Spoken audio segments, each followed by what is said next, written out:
सी के सीरीज में हम लोगों ने अभी तक जो देखा वो था कि फंक्शन को कितने तरीके से हम कैटेगराइज कर सकते हैं, जिसमें कि हमने रिटर्न टाइप और पैरामीटर दोनों के अकॉर्डिंग उसको डिवाइड किया।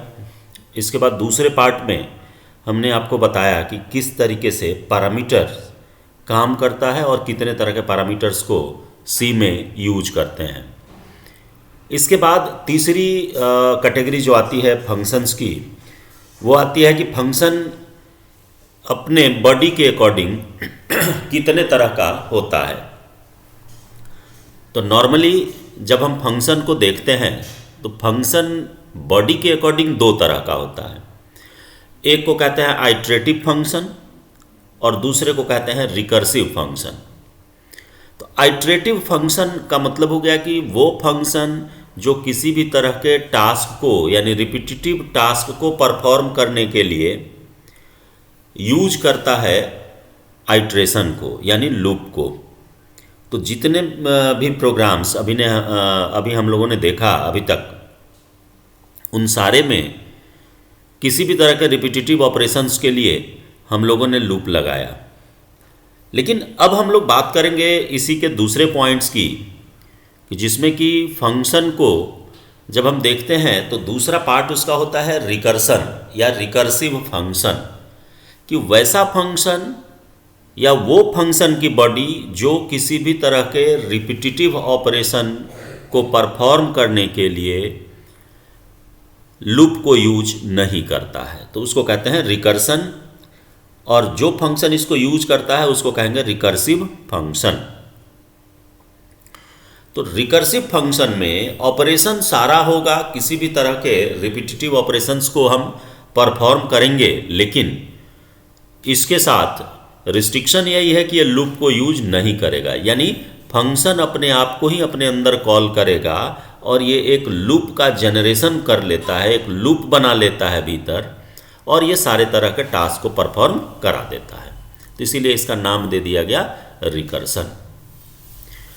यहाँ पर यदि कॉमनली हम देखें, जो कि कॉमनली यूज होने वाला है रिकर्सन का टाइप, तो वो दो तरह के रिकर्सिव फंक्शंस को हम लोग यूज करते हैं। उसका प्रैक्टिकल एग्जांपल्स भी मैं शो करूँगा कि कैसे वो होता है। तो पहला है डायरेक्ट रिकर्सन।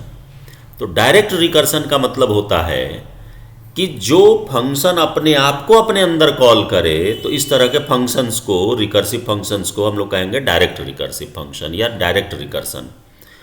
और दूसरा है कि इनडायरेक्ट रिकर्सन। इनडायरेक्ट रिकर्सन का मतलब है कि मान लीजिए कि दो मेरा फंक्शन है रिकर्सिव टाइप का, पहला फंक्शन दूसरे को कॉल करे और दूसरा पहले को कॉल करे, तो यहाँ भी एक रिपीटेशन का ऑपरेशन परफॉर्म होगा। तो इस तरह के फंक्शंस को हम लोग कहते हैं इनडायरेक्ट रिकर्सन। ऐसे टाइप्स ऑफ रिकर्सन्स में बहुत सारे टाइप्स आपको मिलेगा, 5 तरह का मिलता है, लेकिन जिसमें से सबसे ज़्यादा यूज जो होता है वो ये दो है, डायरेक्ट और इनडायरेक्ट। चलिए अब आते हैं कि इसी के बारे में, यानी कि इसके एग्जाम्पल्स को हम लोग देखेंगे कि कैसे रिकर्सिव फंक्शन काम करता है। तो सबसे पहले आपको एक कॉमन प्रोग्राम लेना है जिसका कि अभी तक हम लोगों ने यूज करते आया है, और इसी में देखिए एक पहले मैं डायरेक्ट रिकर्सन के थ्रू एक प्रोग्राम आपको दिखाता हूँ। मान लीजिए कि हमें 10 तक नंबर जनरेट करने हैं, कि 10 तक नंबर मेरा प्रिंट करे। तो कैसे करेगा इसको देखिए। void show नाम का हमने एक फंक्शन लिया और int i एक पैरामीटर ले लिया, और इस पैरामीटर के बाद रिकर्सिव फंक्शन में हर हमेशा एक दिमाग में रखिए कि इस फंक्शन को कि कितना बार अपने आप को कॉल करे, यानी इसका टर्मिनेशन पॉइंट क्या होगा, ये आपको असाइन करना पड़ेगा। तो हम यहाँ पर टर्मिनेशन पॉइंट एक लगा दिए, इफ i लेस देन और इक्वल टू 10, तब तक ये आपका टर्मिनेट नहीं करे। तो इसके लिए यहाँ पर हम लिखेंगे printf और %d और यहाँ आई को आप प्रिंट करा दीजिए। और आई को प्रिंट करने के बाद जैसे ही ये एक प्रिंट करे तो फिर दोबारा भी ये प्रिंट करे, 2 3 4 5 6 7 8 9 10 तक ये चले। अब यहाँ पर इसी फंक्शन को कॉल कर देते हैं, सो और अंडर ब्रैकेट आई, तो यहाँ पर प्लस प्लस लगा दीजिए इसके आगे। ये अपने आप को एक से क्या कर लिया, इंक्रीज कर लिया। और इसके नीचे आकर के यहाँ लिख दीजिए रिटर्न, कि यदि ये कंडीशन ट्रू नहीं होगा तो ये क्या करे, बाहर निकल जाए, और नहीं तो ट्रू होगा तो आई और आई के वैल्यू को प्रिंट करेगा, और प्रिंट करने के बाद फिर सो को कॉल करेगा और आई का वैल्यू क्या करेगा, 1 से बढ़ा देगा। अब देखिए इस सो फंक्शन को कॉल कीजिए मेन के अंदर, तो यहां पर लिखेंगे सो, और सो के अंदर पास करेंगे हम 1, यानी वैल्यू मेरा दिया गया 1, कि 1 से चूंकि स्टार्ट करना था। अब इसको आप कॉल कीजिए, देखिए यहां भी एक रिकर्सन का काम होगा, यानी कि रिकर्सिव फंक्शन कॉल होगा।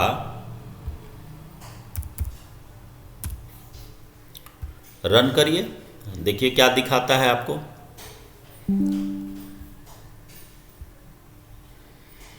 देखिए ये 1 to 10 जनरेट कर दिया।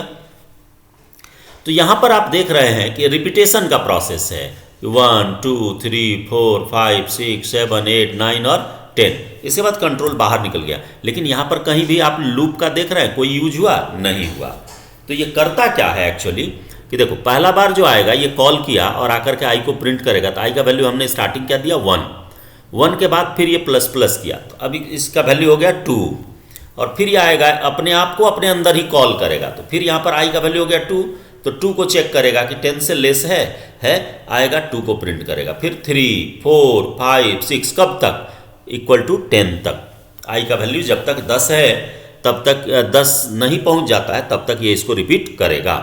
10 हुआ, 10 के बाद जैसे ही ये 11 होगा तो ये कंडीशन फेल करेगा, कंट्रोल यहाँ से सीधा आएगा और रिटर्न कर जाएगा। तो इस तरह का जो प्रोसेस होगा या इस तरह के जो फंक्शंस लिखे जाएंगे, ये सारे फंक्शंस कहलाएंगे कैसे, डायरेक्ट रिकर्सन। अब आइए आपको इसी फंक्शन के थ्रू यानी डायरेक्ट रिकर्सन के थ्रू हम एक प्रोग्राम बताते हैं कि कैसे कैलकुलेट करेंगे फैक्टोरियल को, कि कोई नंबर है उसको जब हम पास करें तो उस नंबर के फैक्टोरियल को ये रिटर्न कर दे। तो देखिए इसी फंक्शन में मैं थोड़ा सा चेंजेस लाता हूँ, ये हो जाएगा। यहाँ पर लिखेंगे इंट, और सो के जगह पर हम यूज कर लेंगे फैक्टोरियल के लिए फैक्टो कर देते हैं, फैक्टो। और इंट में यहाँ से पास करिए n को, कि n आए, और देखिए यहाँ पर टर्मिनेशन कंडीशन हमें जो देना है, टर्मिनेशन कंडीशन बदल देंगे, यहाँ देंगे कि n इज लेस देन 2। यदि 2 से छोटा होता है, चाहे 1 हो या 0 हो, फैक्टोरियल कितना होगा उसका, 1 होता है। तो यहाँ पर हम सीधा लिखेंगे, अब यहाँ प्रिंटिंग की आवश्यकता नहीं होगी, तो डायरेक्ट और एक ही लाइन देना है, तो हम रिटर्न को कॉल करेंगे और रिटर्न में डाल देंगे 1। यदि ऐसा होता है, लेस होता है 2 से, तो उसका फैक्टोरियल ये रिटर्न कर दे 1, अदरवाइज इल्स लगाइए। और इल्स में आकर के लिखेंगे रिटर्न n, जो नंबर हमने पास किया, इनटू, अब कॉल कर दीजिए इसी को, यानी factorial, facto under bracket n-1, और इसको होल को यानी एक्सप्रेशन को हम डाल देंगे एक पैरेंथेसिस के अंदर। ये हमने डाला, सेमीकोलन दे दीजिए। तो देखिए ये मेरा फंक्शन बन के तैयार हो गया। किसी भी नंबर को भेजिएगा तो उसका फैक्टोरियल निकाल देगा। क्यों? देखिए लेस देन यदि 2 होता है तो 1 रिटर्न कर देगा, और नहीं तो n में आ जाएगा, जो पहला बार भेजे, जैसे 5 भेजे तो 5 आ जाएगा। अब यहाँ 5 में 1 घटा दिया, तो 5 में 1 घटाया तो 4 हो गया। अब जो लेकर के आएगा तो यहाँ पर 4 हो जाएगा, तो 5 गुना 4 गुना 3 गुना 2 गुना 2 गुना 1 तक जाएगा ही नहीं। जैसे ही कम होगा तो ये ट्रू होने लगेगा, तब तक ये वाला वैल्यू रिटर्न कर देगा। अब आइए इसको कॉल करते हैं। जैसे नॉर्मल फंक्शन आप बनाते हैं मेन में, वो वैसे ही रहेगा। सिर्फ फंक्शन के बॉडी को, जिसको कि हम फैक्टोरियल के लिए यूज कर रहे हैं, उसके बॉडी को रिकर्सन मोड में यूज कर लेना है। ठीक है, इंट में हम ले लेंगे एक n नंबर के लिए जिसका फैक्टोरियल निकालना है, कॉमा एक ले लेंगे f जिसमें रखना है फैक्टोरियल, वहाँ से रिटर्न करेगा फंक्शन के थ्रू उसको रखने के लिए। तो यहाँ पर printf, और printf में हम पास करेंगे नंबर को, इंटर एनी नंबर, ये दिए, और देने के बाद आप स्कैन करा लीजिए, स्कैनर %d, और यहाँ पर कॉमा दे करके $साइन n नंबर इनपुट ले लिए, और यहाँ पर फैक्टोरियल को कॉल कीजिए। तो f इक्वल टू फैक्टो अंडर ब्रैकेट n को हमने यहाँ से पास कर दिया। तो जो भी फैक्टोरियल इसका निकलेगा वो आकर के स्टोर हो जाएगा f में। अब यहाँ पर प्रिंट करा लीजिए, printf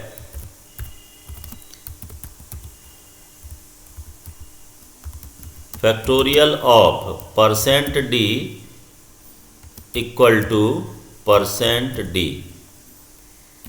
और यहाँ पर कॉमा दे करके n का फैक्टोरियल किस में आया, f में, इसको प्रिंट कर देंगे।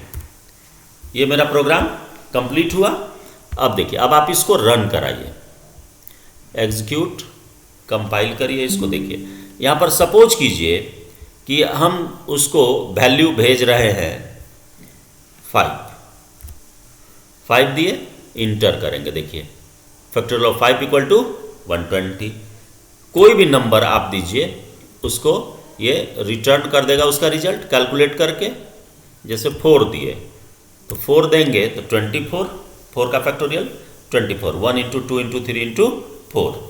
तो इस तरीके से तो ये जो प्रोग्राम है ये कहलाता है आपको कौन सा प्रोग्राम, तो फैक्टोरियल का किसके थ्रू, तो डायरेक्ट रिकर्सन के थ्रू।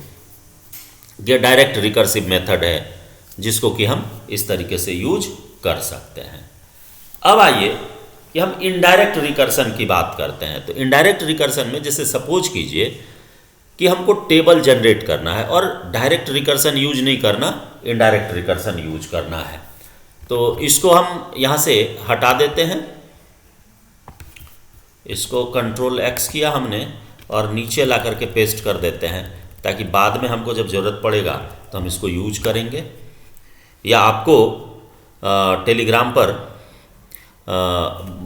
इसको भेज देंगे कि ताकि आप यूज कर सकें। इस कमेंट बना देते हैं इंटायर को। कमेंट देखिए, कमेंट यूज करना चाहिए इसलिए क्योंकि एक ही कोड को आपको बार बार यूज करना है। यदि कमेंट यूज नहीं करेंगे तो वो आपको कितना बार आप लिखते रहिएगा। तो कमेंट यूज समय पर जरूर करिए। इसको भी हटा लेते हैं।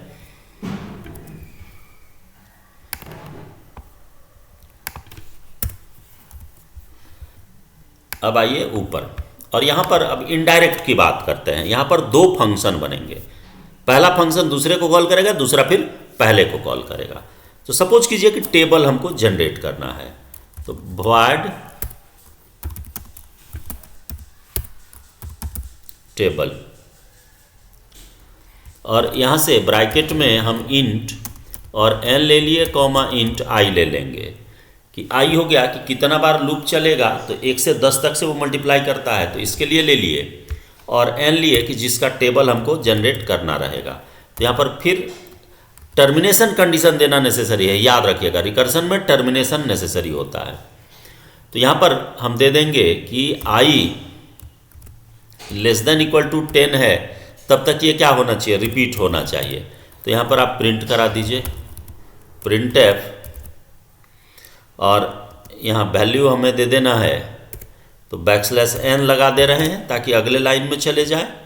%d इक्वल टू या %d इंटू x का सिंबल कैपिटल X दे दीजिए, इंटू का सिंबल हो जाएगा, और %d equal to %d tabular format में आएगा। तो सबसे पहले हम यहाँ पर दे देंगे कॉमा दे करके n, i, n इंटू आई। ये प्रिंट हुआ और प्रिंट होने के बाद अब आपको कॉल करना है किसको? दूसरे टेबल को, मान लीजिए दूसरे फंक्शन को। तो हम यहाँ से इंक्रीमेंट को कॉल करेंगे, incr हम दे लिए और यहाँ पर पास कर देंगे n को i को। ये हो गया। और इसके बाद यहाँ पर आप आकर के रिटर्न लिख दीजिए। ये हुआ। अब incr को आप बनाइए, तो void incr इंक्रीमेंट के लिए। ये फंक्शन कुछ नहीं करेगा, इसको कॉल कर रहा है कौन? टेबल। ये कॉल करेगा टेबल को। देखिए, तो यहाँ भी इंट में हम n ले लेंगे, इंट में i, और यहाँ पर हम कॉल करा देंगे टेबल को, table bracket start n plus plus आई।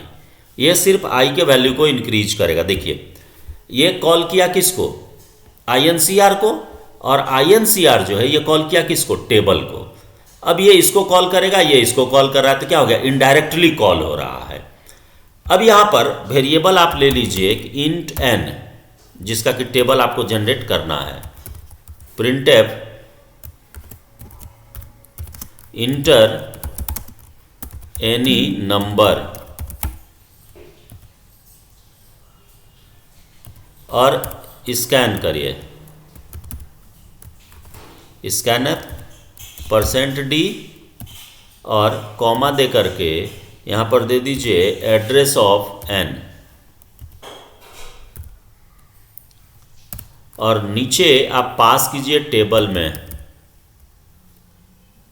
टेबल में पास कर दीजिए किसको? n को, 1 को। चूँकि 1 से स्टार्ट करेगा, तो ये 1 चला जाएगा i में, और n जो है वो n में आकर के कॉपी हो जाएगा। अब आप इसको एग्जीक्यूट करिए। n में मान लीजिए हम 5 देते हैं, तो 5 का टेबल प्रिंट होना चाहिए। देखिए, 5 का पूरा टेबल प्रिंट हो गया। तो इस तरीके से आप किसी भी नंबर को यूज कर सकते हैं टेबल के लिए। जैसे मान लीजिए यहाँ पर हम 17 का टेबल जनरेट करना चाहते हैं, तो 17 लिखेंगे और इंटर प्रेस करेंगे, 17 का टेबल पूरा लिखा जाएगा। तो इस तरीके से आप दोनों को, डायरेक्ट और इनडायरेक्ट, यहाँ पर ये इनडायरेक्टली कॉल हो रहा है, चूंकि बढ़ाने के लिए यूज कर रहा है i के वैल्यू को, incr किसको कॉल कर रहा है? टेबल को। तो ये एक दूसरे को कॉल करता है, इसीलिए इसका नाम दे दिया गया कैसा? Indirect recursion. तो इस वीडियो में मैं इतना ही।